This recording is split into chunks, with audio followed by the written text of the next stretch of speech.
Zero tolerance लागू करने वाला प्रदेश उत्तराखंड और इस नीति को लाने वाली और इस पर चलने का दावा करने वाली सरकार बीजेपी, जो न सिर्फ उत्तराखंड बल्कि अन्य राज्यों में भी अपनी जीरो टॉलरेंस नीति का हवाला देते हुए कहती है कि शासन प्रशासन में बैठे भ्रष्ट अधिकारियों और जनप्रतिनिधियों की जगह उत्तराखंड में सिर्फ और सिर्फ जेल है। लेकिन इस तर्क को जितनी सफाई से पेश किया जाता है उसकी हकीकत उतनी ही उलट है। वो क्यों? तो उसके लिए आपको हमारी इस रिपोर्ट को पूरा देखना होगा। नमस्कार, आप देख रहे हैं खबर उत्तराखंड और मैं हूं आपके साथ रक्षंदा खान।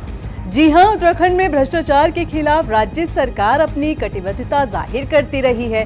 प्रदेश में ऐसे मामलों की जांच की जिम्मेदारी विजिलेंस करती है, लेकिन शिकायतकर्ता की शिकायत पर जांच शुरू करने के लिए विजिलेंस को अनुमति सरकार से लेनी पड़ती है।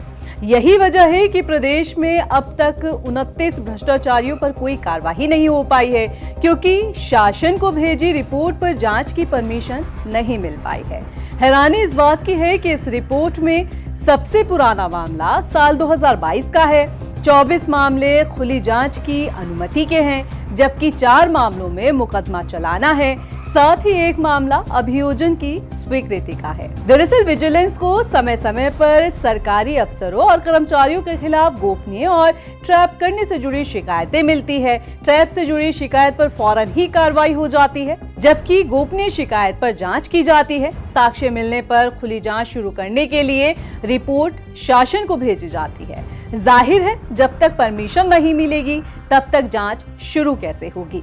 यही वजह है कि आय से अधिक संपत्ति मामले में कैबिनेट मंत्री गणेश जोशी के खिलाफ अब तक कोई कार्रवाई नहीं हो पाई है। और तो और इस मामले में शिकायत करने वाले RTI activist advocate Vikesh Negi की दायर याचिका को विजिलेंस कोर्ट खारिज भी कर चुकी है।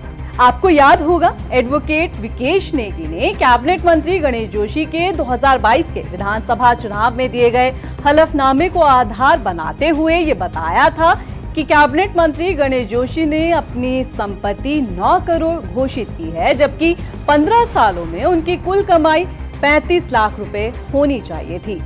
मामले में एडवोकेट विकेश नेगी ने विजिलेंस से शिकायत की, लेकिन सरकार की अनुमति नहीं मिली। शिकायतकर्ता का शपथ पत्र नहीं दाखिल करने की वजह से विजिलेंस कोर्ट ने याचिका ही खारिज कर दी। अब तो ऐसा लगने लगा है कि मानो ये मामला ठंडे बस्ते में चला गया हो। उत्तराखंड में लोकायुक्त की नियुक्ति का भी लंबे समय से इंतजार हो रहा है, लेकिन पद खाली होने की वजह से ना तो भ्रष्टाचारियों पर नकेल कसी जा रही है और ना ही पारदर्शिता को बढ़ावा मिल रहा है। और ऐसे में अकेले विजिलेंस क्या करे बेचारी। आप देख रहे थे खबर उत्तराखंड। नमस्कार।